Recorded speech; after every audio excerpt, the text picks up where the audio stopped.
বিধানসভা ভোটে হারের দায় কাঁধে।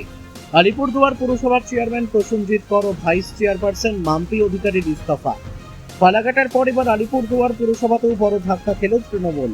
বৃহস্পতিবার আলিপুরদুয়ার পুরসভার চেয়ারম্যান প্রসেনজিৎ কর এবং ভাইস চেয়ারপারসন মাম্পি অধিকারী তাদের পদ থেকে ইস্তফা দিলেন। দুজনেই পুরসভার এক্সিকিউটিভ অফিসারের কাছে পদত্যাগপত্র জমা দেন। ব্যাপার হচ্ছে 2026-এ যখন বিধানসভা ইলেকশনের জনগণের রায়কে আমরা মান্যতা দিয়ে মাথা পেতে নিয়ে আমরা আজকে রিজাইন দিলাম। 2022 সালের পুরসভা নির্বাচনে 20টি ওয়ার্ডের মধ্যে 16টিতে জয়ী হয়ে আলিপুরদুয়ার পুরবোর্ড গঠন করেছিল তৃণমূল। এরপর ওই বছরের মার্চ মাসে চেয়ারম্যান হিসেবে দায়িত্ব নেন প্রসেনজিৎ কর এবং ভাইস চেয়ারপারসন হন মাম্পি অধিকারী। পরে তিনজন নির্দল কাউন্সিলরও তৃণমূলে যোগ দেওয়ায় ভোট আরও শক্তিশালী হয়। সরকারিভাবে ব্যক্তিগত কারণ দেখিয়ে পদত্যাগ করা হলেও ইস্তফার নেপথ্যে রাজনৈতিক দায়বদ্ধতার ইঙ্গিত দিয়েছেন মাম্পি অধিকারী।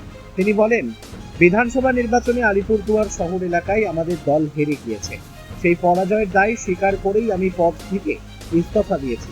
এর বেশি আর কিছু বলবো না। অন্যদিকে চেয়ারম্যান প্রসেনজিৎ কর পদত্যাগের কারণ নিয়ে কোনো মন্তব্য করেননি। উল্লেখযোগ্যভাবে নিজের পদত্যাগপত্রের সঙ্গে মাম্পি অধিকারীর পদত্যাগপত্র তিনি একই সঙ্গে এক্সিকিউটিভ অফিসারের হাতে তুলে দেন। এই দুই শীর্ষ পদাধিকারীর আকস্মিক ইস্তফার খবর প্রকাশ্যে আসতেই আলিপুরদুয়ার শহর জুড়ে রাজনৈতিক মহলে শুরু হয়েছে তীব্র জল্পনা।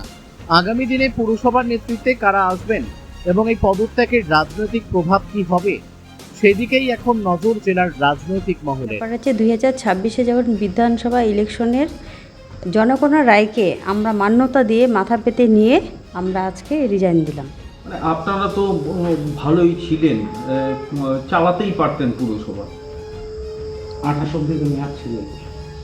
28 না 27 পর্যন্ত ছিল। তা আমরাও চিন্তা ভাবনা করলাম যে না ঠিক আছে। এমনি তো আপনাদের বিরুদ্ধে এখনো পর্যন্ত কোনো অভিযোগ নেই। না না না না কেউ অভিযোগও করেনি আর কেউ আমাদের বলেও নেই। আমরা স্বইচ্ছে আমরা পদত্যাগ করলাম, আমি আর চেয়ারম্যান আজকে। পদত্যাগপত্রে কি বয়ান ছিল, কি কারণ দেখিয়েছেন?